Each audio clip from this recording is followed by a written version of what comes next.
ایک بھائی نے کہا کہ جماعت میں جب ہم امام کے پیچھے نماز پڑھ رہے ہوں تو کیا ہمیں الحمد پڑھنی ہوگی؟ خصوصاً کہتے ہیں فجر میں لوگ کہتے ہیں کہ پڑھنی ہے، ضروری ہے۔ دیکھیں ایسا بالکل بھی نہیں ہے۔ ہمارے نزدیک یہ حدیث بالکل صحیح اور اسی پر عمل ہے کہ قراءۃ الامامی قراءۃ لہ، امام کی قراءت مقتدی کے لیے بھی قراءت ہے۔ اور یہ جو کہا جاتا ہے کہ لا صلاۃ الا بفاتحۃ الکتاب، حدیث ہے کہ سورہ فاتحہ کے بغیر نماز نہیں۔ اس سے مراد ذات نماز کی نفی نہیں، کمال نماز کی نفی ہے۔ جیسے نبی کریم نے فرمایا لا ایمان لمن لا امانت لا، بالکل اسی ترکیب کے اوپر یہ بھی ہے، جو امانت دار نہیں اس کا ایمان نہیں۔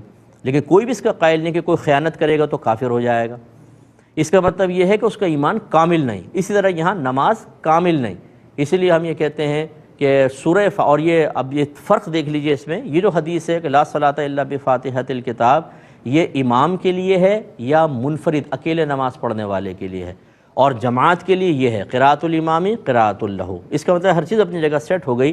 جب آپ اکیلے ہیں تو سورہ فاتحہ اور اس کے ساتھ سورت ملانی ہوگی، اگر آپ امام ہیں تب بھی آپ ہم پڑھنا واجب ہے کیونکہ آپ تو امامت کر رہے ہیں، لیکن اگر آپ مقتدی ہیں تو پھر امام کی قراءت آپ کی قراءت ہے۔ تو فقہ حنفی کے مطابق کوئی سی بھی نماز ہو، اگر آپ امام کے پیچھے الحمد یا سورت ملائیں گے تو گناہ گار ہوں گے، اتنی دیر ہمیں خاموش رہنا ہوگا۔